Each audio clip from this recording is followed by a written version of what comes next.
Hey you guys, Tanaja Shine here, and I'm back with some very special guests. I have DJ CBattle and his artist Thad in the building, and we're gonna chill, we're gonna chop it up, we're gonna answer some questions, and we're just gonna have fun. Amendment.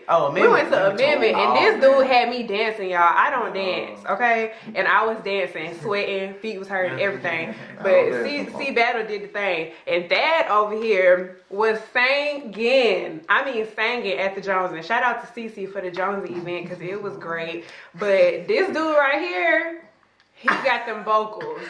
He got them vocals. Thad got the vocals, all right? How did it all start for you? How did you start DJing, and how did you start with your music? So I started DJing, I guess, I want to say about 3 years ago. It all started at UNA. No, Roar Lions. In the shows. It's actually funny because when I met Thad, well, it didn't start when I met him, but Thad had a little block party outside his mom's shop downtown Florence. Okay. And he had this little DJ program on his computer, and he was just playing songs off of it. And I was like asking him all night, like, man, how you work this? Like, what do you do? And like, I don't know, just do this, click that. But like, that actually started the whole DJ process, because from that day on, like, I got the software, started actually like practicing.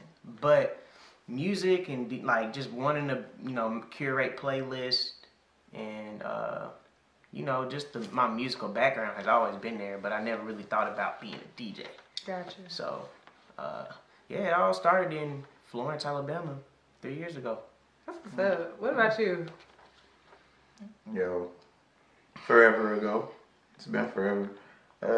My parents, my dad actually, he played the piano and the organ at church.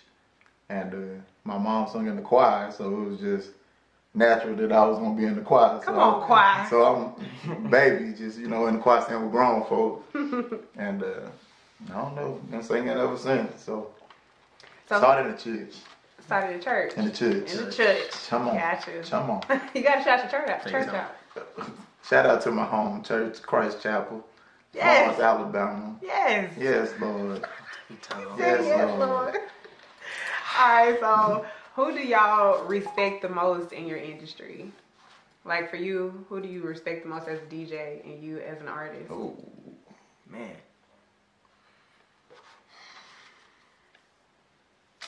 That's a tough question. Thought-provoking, eh? Wow. That's a tough question.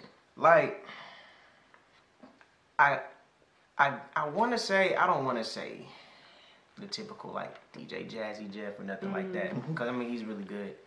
But I actually, one of my favorite DJs is actually a girl, and her name is Noodles.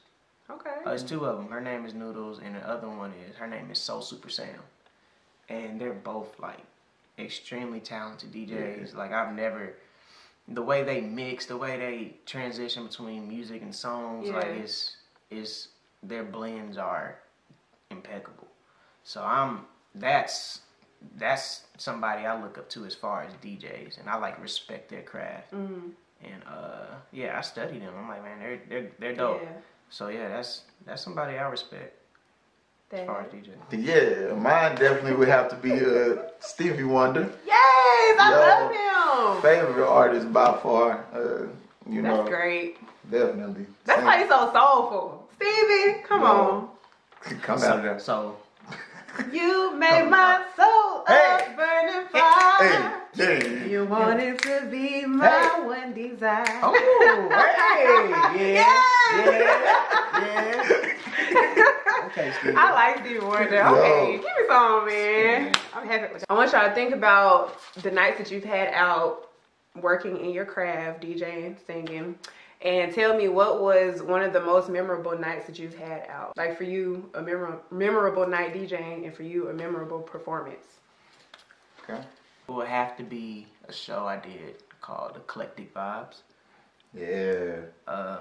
That sounds fun. Yeah. Off rip. Yeah, it was a show. It was actually my capstone project, and I pretty much, me and Dad were entertainment industry, and we had to come up with we didn't have to come up with a show, but I did a show. And I had acts, Thad was in it. Had 2 more acts, Jonah, shout out to JB. And I called it Eclectic Vibes because we had, different artists. I said, I know I'm a different type of DJ when it comes to song selection and mixing.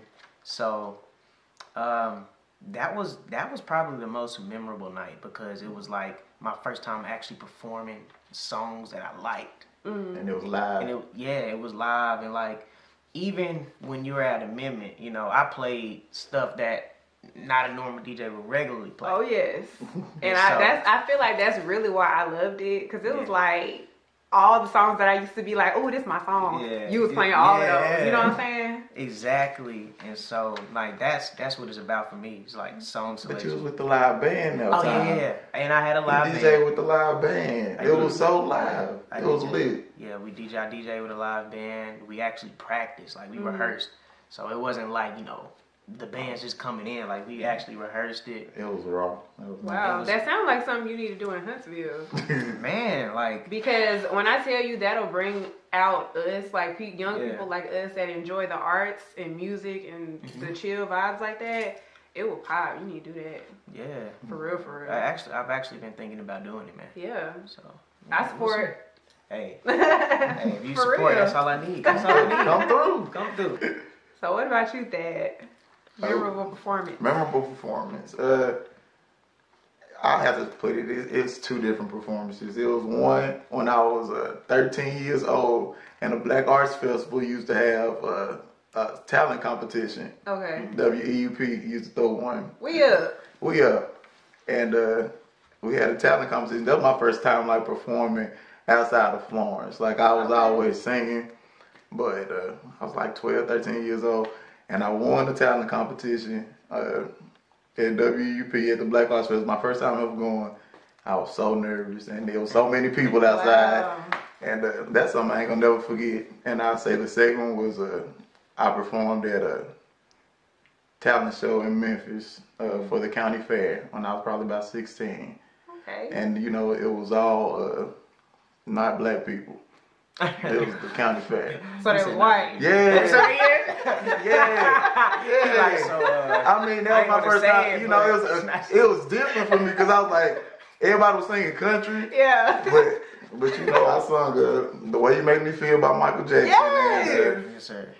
And they was vibing with it, and I was appreciative. That boy good. That boy good. That boy good. Good, terrible. Oh. If you could eternally be stuck in one era's music scene, what era would you pick? One era? Yeah. I don't want to say the 90s because I feel like that's cliche. True. So I'll say, you know what? 2000s. 2000s had it riding. They did. 2000s. For real. Early 2000s. Early 2000s for me. I'm with you on that one. Yeah. I'll probably say, only the music era though, not like nothing else incorporated with it. Okay. But I have to say like the late 20s, early 30s. Wow. Like the jazz scene seemed like it was on 10. True. Because you had like Gershwin, Duke Ellington. Dang. You had all those like beasts. Yeah. Those beasts at the musicianship, the artistry. So. And it was all like real instruments. Yeah. Real instruments. You know what I'm saying? Like, real bands. Like record, take, like. Yeah. That's getting plastered right now. Like ain't no go backs. Yeah. Like you mess up, you can mess up. And we gotta start over. Where they played at too, like Harlem Nights. Was like the Cotton Club type of deal. Yeah. I feel like that was just a chill time. That was the Renaissance era, right? Yeah, Renaissance era. Definitely. Wow, I definitely didn't expect you to say that. I'm with you on that one. Yeah. And the fashion. Oh my God. The fashion was everything. Yeah. You was gonna you'll wear a Zoot suit. Bow tie. You'll wear a Zoot suit. Zeus, Harlem Nights. Eddie Murphy, come about it. Oh, okay, so what's one thing that bugs you about the music industry and about the DJ scene? What's one thing that bugs you? Well, the music scene, definitely what bugs me is unoriginality. Everybody be sounding the same. Yes, indeed. You Everybody hit the be nail on sounding the the head. same. So, you know, I would say that bugs me out of everything. If I hear one more song, you know, that sound like a song I heard yesterday. Right. You know what I'm saying? Because the Bible says sing a new song. Come on now. Sing a new song. Thank you, Lord. Look, she got the funky though. But she do. Come on. She do. Come out of there. Come out of there. Come out of there. I'm not gonna play. Come out of there. So you, what the DJ? What was you? Man, I have to say I have to go with what you said, just as far as DJs, man. You're not original. Like, everybody to me just sounds like that typical club DJ here in this area. And that's why I actually left. I went to LA and I went to LA for about 5 months, and like I had to get a new perspective on how, you know, the West Coast, how the DJs played out there. And you know, I heard some DJs that, you know, actually sounded the same as the DJs here. But I went to like the underground scene and like heard beat makers, and I heard unreleased music, and that's where I get my style from when I DJ. So I don't like, that's why I rarely go out now. Even though I'm a DJ, like, and it's weird for me to say that because I know I can't get the music I want to hear from anybody else unless I play it myself. And so that's what I try to do, is I try to say, hey man, like I want to be somebody that I would like to hear myself. So that's what I try to do when I DJ.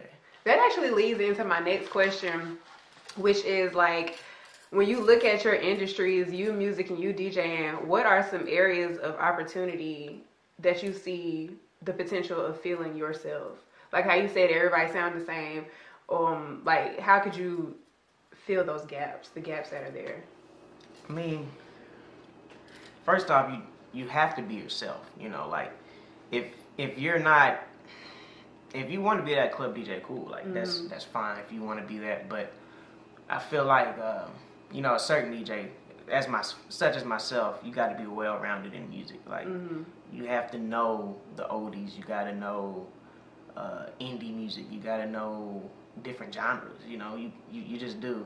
And I think that's just learning your history and really going back and, you know, doing your research, doing your history, and making sure you got that catalog up, because, you know, when you're playing, man, it's all about that depth and that knowledge of like, man, dang, CBattle brought it back, like, you know what I mean? And just, you know, playing good music, timeless music. It's timeless.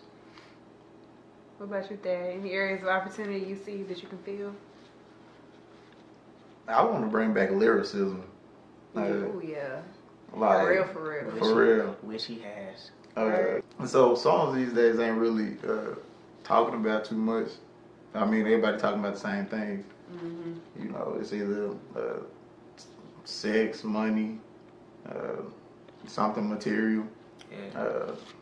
You know, love used to be a major lyric, but it barely gets spoken on anymore. And feelings, like don't nobody got feelings no more. And I don't know, it just kind of, you know, I just want to bring back something where people actually wrote down how they feel, put it on paper, make it, you know, use a little realism. Yeah. Ain't nothing wrong with a little mystery, but a little realism mixed with it. Music with substance. Yeah, you know, something you can feel, you know, something to hold to your heart. Right. That's what gravitated me towards Thad's lyrics, because of just what he was saying and how he would say it, and when he performed. Thad performs with a lot of passion. I've noticed. Yeah, a lot of passion, and which is good, because, you know, he is a soul singer, and so just, you know, the words he says, man, just gravitated towards me. I'm like, man, like, you know, and people can relate to it too, and that's the most important part, in my opinion. Like, people can relate to what you're saying and gravitate towards it, man. Then, you know, that's good, you know, because I definitely feel it. That whole conversation right there, the lyricism and feeling the music, made me think about Big Crit new album. Yeah. Y'all listen to that? Yeah. And I'm gonna keep it real. I have not listened to Big Crit before until the other day, like Saturday or something. Oh wow. Because and the thing is like you said earlier, a lot of music sounds the same these days. So I never even took the time to listen to Big Crit because I thought it was gonna sound like everybody else. Right, exactly. So when I did listen to it, I'm like, dang, this boy is snapping. Yo. Okay. What y'all think about his album? I love Big Crit, man. I've been a Big Crit fan for the longest time. Him, Andre. We got a lot of good lyricists out right now. That we didn't have a couple years ago. Cole. Always. K-Dot, definitely. The GOAT. SZA, SZA. I have not been able to fall in love. I do like her though. Her. I like her. Her be go hard. snapping. Yeah. She's live. Yeah. I mean, it seemed like it's trying to come back. It's trying to revive itself. But, you know, it didn't take a minute. And then again, man, there's people out there we don't even know of. You know? Yeah. So it's out there, you know. Yeah. It's definitely out there. That's one thing I'm working on is listening to like a wider variety of music. Because I be getting stuck on what I like, you know. Right, There's so much music in the world. It is. So much. And speaking of all that music, I got a question for you. How do you feel about the differences between like old school DJing where it was more vinyl and like mixing with turntables and everything versus the newer fashion of digital DJing? And also, let me add one more thing. Do you think that the fact that everything now is so accessible that it kind of takes away from people being more exclusive and having the exclusive sound? I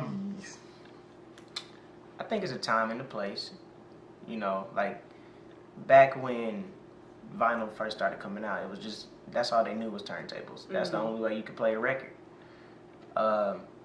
And I think that when people think about, you know, that old school DJ, you know, they think about the dude, you know, being on the vinyl decks. And, you know, these days at times, man, people have controllers. Everything's digital. Even old school DJs DJ off of a laptop still. You know, they still might have turntables, but it's still digital. Everything's right in front of them on the screen. But I mean, I think either way, like however you do it, you know, as long as you're good at your craft, however you do it, I think it's fine. I would say with DJing, even though I ain't no DJ, I think you gotta perfect. You gotta really perfect your ear for real to be actually different and stand out these days. Because back then it was all about the mechanics. Like if you could switch this over real quick and you can make this and put it on beat with this, everybody going crazy. Exactly. Now you can do it digitally, but sometimes it be so whack, like what they be mixing. Exactly. So your ear got to be really keen, and that's what I like about hearing like Corey and you know, a couple other cats DJing, and they got that ear.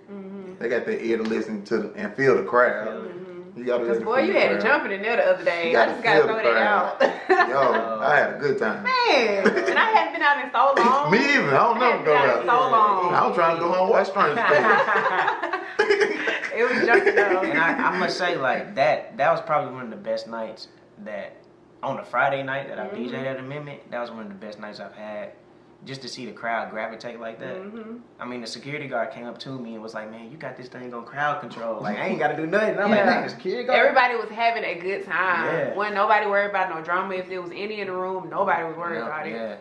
And like when you can cut the music off and people are still singing the words, like when I cut it off to Lauryn Hill, like y'all legit sounded like a choir in there. We did break off in parts. Yeah, broke off in parts. Yeah, falsetto over there.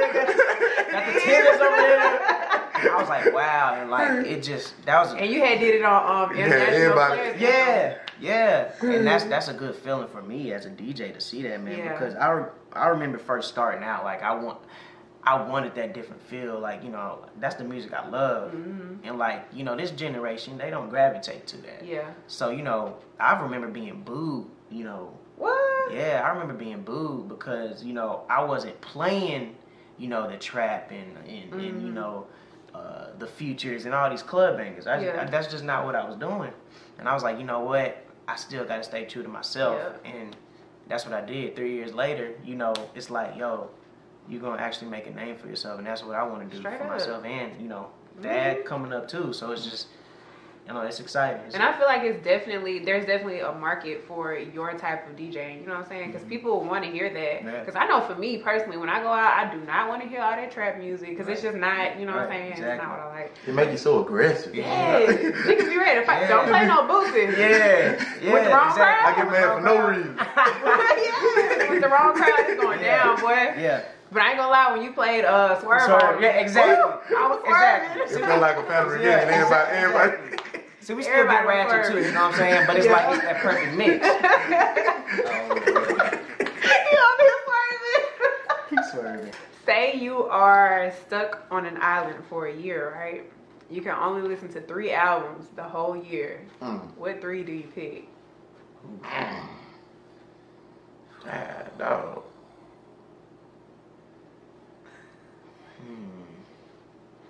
Y'all faces funny right now. Man, 3 albums? 3 albums. Just 3. Just 3.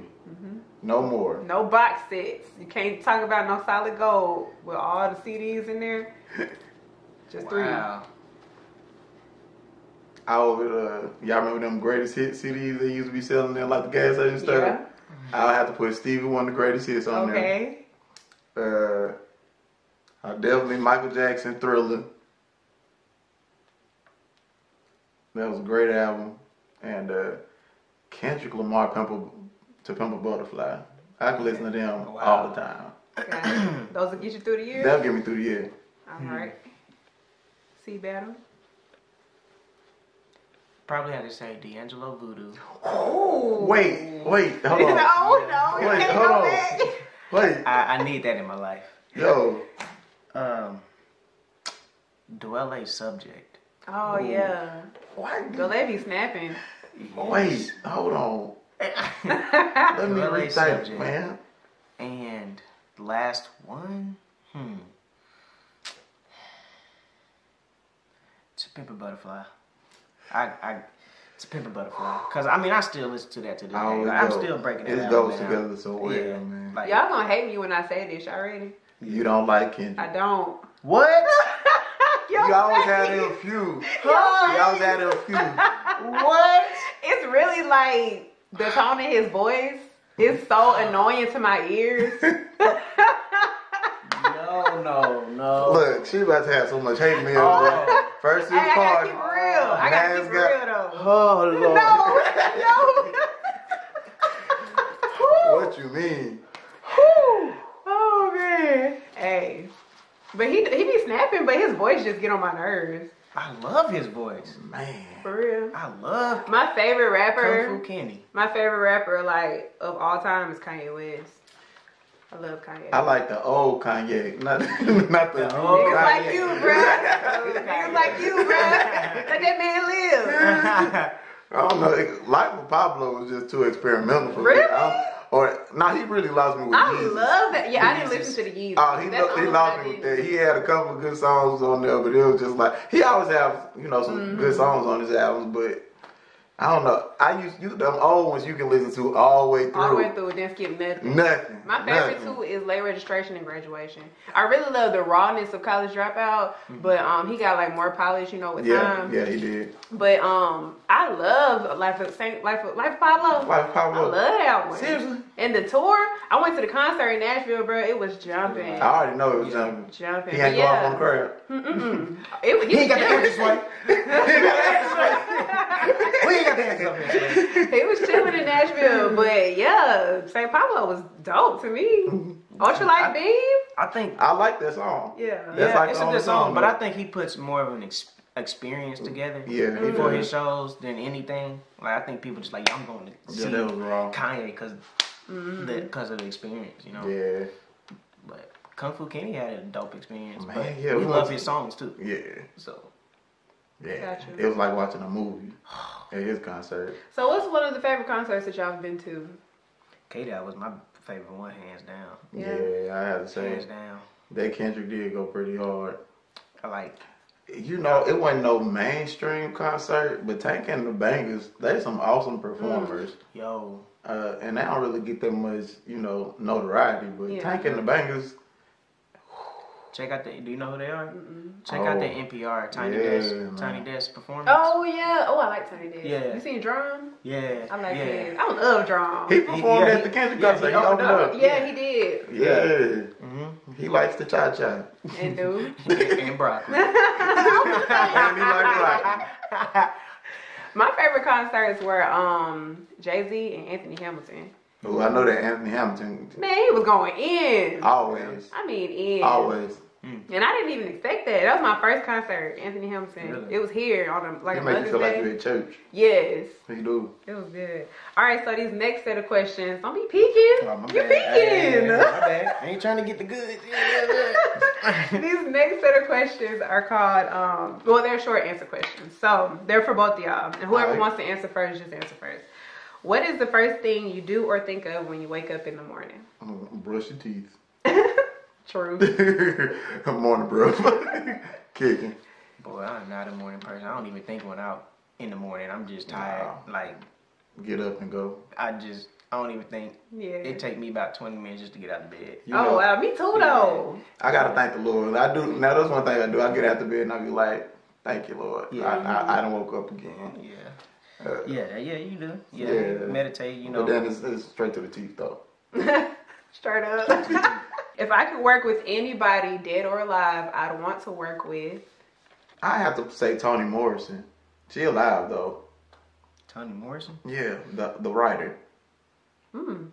I really thought you was gonna say Stevie Wonder, even though but it is dead or alive.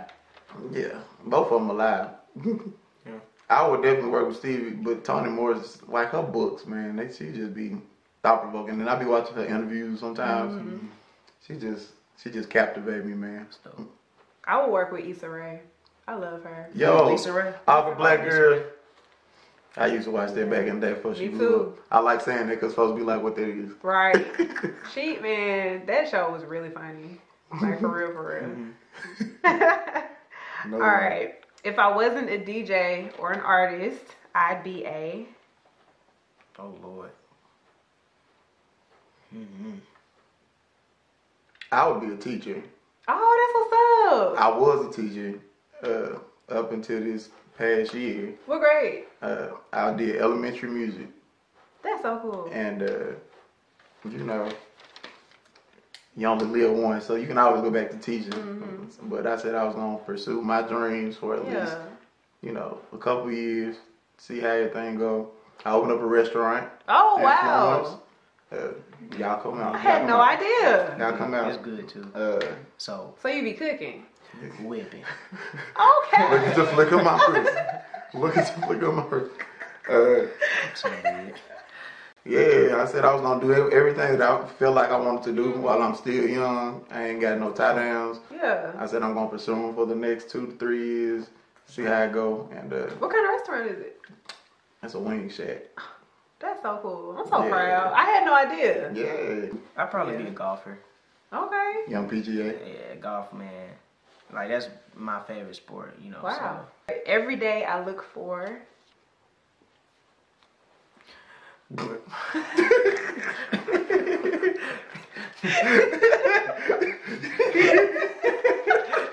I look, just give me some grace. I look for some grace. Some grace. Mercy. Mercy. I look for the twins. That's all I need. I look for the twins. Grace. That's your answer? Grace, mercy. Intertwine. You looking for grace, I'm looking for mercy. But that's real though. That's real. We need it every day. All right. Some favor. And the Lord be looking out too. So much. And you on time. Oh. I really love my Family. Definitely the family. You gotta say something different. I think he was thinking the same thing. I was thinking the same. You know what I'm saying? Okay. Yeah, But I mean, I really love my life. Yeah. Like, honestly, if I had to die and come back as somebody else, I want to be me again. That's good. That's Because good. That's good. Yeah, I'm happy. Yeah, I'm that's happy. great. It's important. That's really good because some people really can't say that. Yep. For real, for real. That's important, man. My name is Corey, and I'm a DJ. I'm a man of God. I'm a future entrepreneur. Well, I am an entrepreneur already. And that's what I am. Good. My name is Thad, and I'm a... I am a baller, psycho. 20-inch rim. I don't know. My name is Thad, and I'm a recovering alcoholic. No. Hi, Thad. Oh. Oh, man. Yo.